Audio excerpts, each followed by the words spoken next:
वातावरण है ना, वातावरण चाहिए। तो मीटिंग में आना पड़ेगा आपको। हर महीने की एक मीटिंग आप जरूर अटेंड कीजिए। 1 से 2 मीटिंग आप करना है, 2 मीटिंग जरूर अटेंड करिए। 1 से 2 मीटिंग तो जरूर अटेंड करिए। एक तो यहाँ का, दूसरा एक प्रोफेशनल जो मीटिंग होता है, या तो जहानाबाद या तो पटना, किसी एक प्रोग्राम में आइए। ये क्या करेगा, ये आपको जिंदा रखेगा आरसीएम में। जो आरसीएम के मीटिंगों से दूर हो गया ना, वो आरसीएम से दूर हो जाएगा। समझ में आ रहा है? इसका मतलब आप अपनी सफलता से दूर हो गए। दूसरा, जल। जल क्या है? जल है आपका upline, active and growing upline. आपके टीम में जो आपका एक्टिव एंड ग्रोइंग अपलाइन है ना, उनके कांटेक्ट में आइए। ये आपको मरने से बचाएगा, है ना।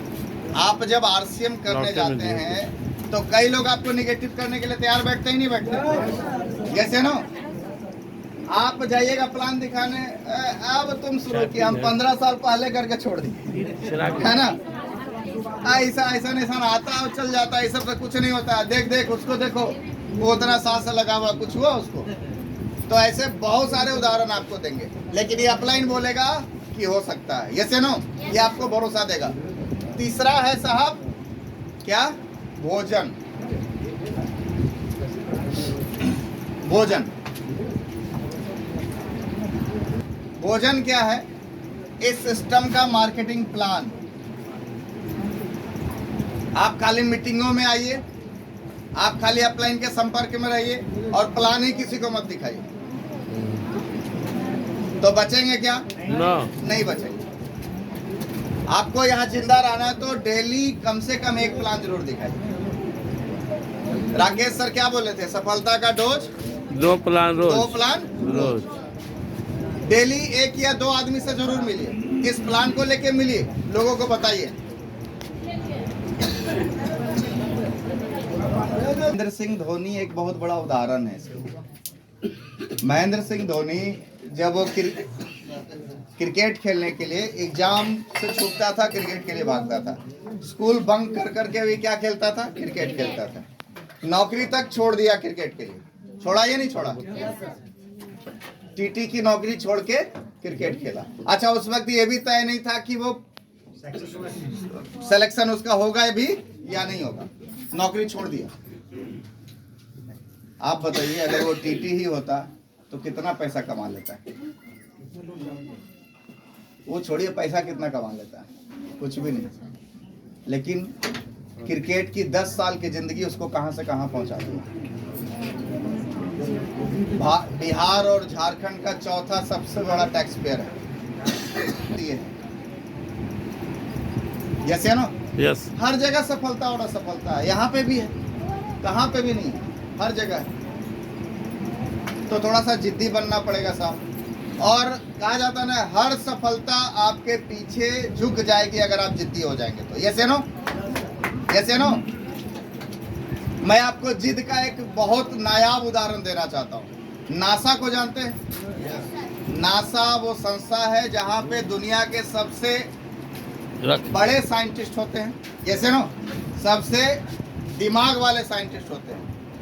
नासा के सारे साइंटिस्ट मिलके भी रीयूजेबल रॉकेट नहीं बना पाया। रीयूजेबल रॉकेट नहीं बना पाया। कौन? नासा का सारा साइंटिस्ट मिलके भी नहीं बना पाया। एक जिद्दी आदमी आया, उसने बोला कि रॉकेट को रीयूज किया जा सकता है, और उसने अपने साइंटिस्टों को काम पे लगा दिया। 2024 में रीयूजेबल रॉकेट बना के दुनिया को दिखा दिया कि जो बड़े बड़े दिमाग वाले नहीं कर सकते, वो जिद के आगे किया जा सकता है। वाह! कौन था वो? Elon Musk. पढ़िए थोड़ा सा, सकता है आपके जीवन। जिद्दी बनिए। अपनी सफलता के लिए अगर जिद आ गया तो दुनिया में बड़े से बड़े काम किया जा सकता है। और आपकी स्थिति अभी क्या है, कोई मैटर नहीं है। सोचिए ना सर, एक मामूली सा दशरथ मान जी कभी सोचे भी नहीं होंगे कितना बड़ा कुछ हो जाएगा, और आज जिंदगी कहाँ से कहाँ पहुँच गई।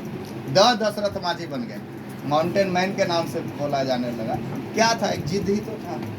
जैसे नो, तो अगर हम जिद पकड़ ले कि हमें डेली एक आदमी को बताना है, 5 साल का ही तो गेम है ना। हम 5 साल आपसे मांग रहे हैं, 5 साल 24 घंटा नहीं मांग रहे हैं, आपका 2 घंटा ईमानदारी पूर्वक अगर 1 से 2 घंटा आप निकाल दिए ना, तो 5 साल बाद आप वहां से उठ के यहाँ आएंगे। कम से कम 2.5 लाख की गारंटी दे सकता हूँ, मैंने 5 साल में हासिल किया, इतनी गारंटी तो मैं दे सकता हूँ। समझ में आ रहा है? लेकिन 5 साल बाद वो लाइफ क्या होगी उसको सोचिए। 2.5 लाख रुपए महीने की इनकम होगी, टाइम खूब होगा आपके पास, टाइम एंजॉय करने के लिए खूब होगा। दुनिया के किसी भी क्षेत्र में आप काम करते हैं ना, जैसे जैसे आपका ओहदा बढ़ता है वैसे वैसे आपकी इन्वॉल्वमेंट भी बढ़ती है। एम आई राइट? जैसे जैसा आपका ओहदा मतलब पद बढ़ता है, अगर बिजनेस बढ़ेगा तो इन्वॉल्वमेंट बढ़ेगा, पद बढ़ेगा तो इन्वॉल्वमेंट बढ़ेगा। ये दुनिया का 8वां अजूबा है साहब। यहाँ जैसे जैसे आपका ओहदा बढ़ेगा वैसे वैसे आपका इन्वॉल्वमेंट घटेगा, टाइम खूब होगा आपके पास। और उसका जीता जागता उदाहरण है राजा राम सहारण। 10 साल से उन्होंने एक भी मीटिंग नहीं लिया था, फिर भी हर महीने 18 लाख रुपए से ऊपर की इनकम जा रही थी। राजा राम सहारण आप अगर नौकरी जानते हैं 10 साल मत जाइए नौकरी में, कितना पैसा आएगा? आप अगर बिजनेस जानते हैं तो 10 साल दुकान मत खोलिए, कितना पैसा आएगा? आप अगर प्रैक्टिशनर है 10 साल आप प्रैक्टिस करना छोड़ दीजिए, क्या आएगा? क्या आएगा सर? 10 साल बाद तो आप सुई देने लायक नहीं रहिएगा। सही बोले गलत बोल रहे, क्योंकि भूल जाइएगा। सही है, हर चीज प्रैक्टिस। चलिए, ये तो तब है जब आप काम करते हैं। जब आप काम करना बंद कर देंगे उस वक्त क्या होगा? अपनी सिस्टम में एक व्यक्ति है मिस्टर ओपी शर्मा, सन 2000 में आरसीएम को ज्वाइन किए, 2005 में हम आरसीएम को टॉप अचीवर बने। आईएएस की नौकरी करते थे, सचिव स्तर के अधिकारी थे। हर शाम उनका किसी न किसी के ड्राइंग रूम में बैठता था मार्केटिंग प्लान दिखाते हुए, ये तीसरा काम करते हुए। 5 लाख रुपए महीने की इनकम थी साहब 2005 में। नौकरी उन्होंने रिजाइन कर दी।